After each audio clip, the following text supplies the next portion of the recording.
ಅಪಾಯಕಾರಿಯಾಗಿ ಸಾಮಗ್ರಿ ಸಾಗಿಸ್ತಾ ಇದ್ದ ವಾಹನ ದಂಡ ವಿಧಿಸಿದ ಪೊಲೀಸರು.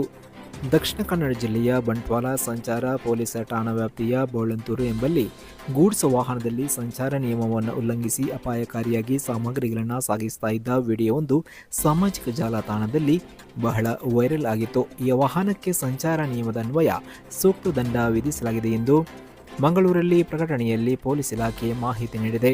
ದಕ್ಷಿಣ ಕನ್ನಡ ಜಿಲ್ಲೆಯ ಠಾಣಾ ವ್ಯಾಪ್ತಿಗಳಲ್ಲಿ ಜಾಗೃತಿ ಕಾರ್ಯಕ್ರಮಗಳನ್ನು ಆಯೋಜಿಸಿ ವಾಹನ ಚಾಲಕರಿಗೆ ಸಂಚಾರ ನಿಯಮಗಳ ಪಾಲನೆ, ವಾಹನ ಚಾಲನೆಯ ವೇಳೆ ಕೈಗೊಳ್ಳಬೇಕಾದ ಮುಂಜಾಗ್ರತಾ ಕ್ರಮಗಳು ಸೇರಿದಂತೆ ಇತರೆ ಅಗತ್ಯ ಮಾಹಿತಿಗಳ ಬಗ್ಗೆ ಅರಿವು ಮೂಡಿಸಲಾಗುವುದು ಎಂದು ಪೊಲೀಸ್ ಇಲಾಖೆ ಪ್ರಕಟಣೆಯಲ್ಲಿ ತಿಳಿಸಿದೆ.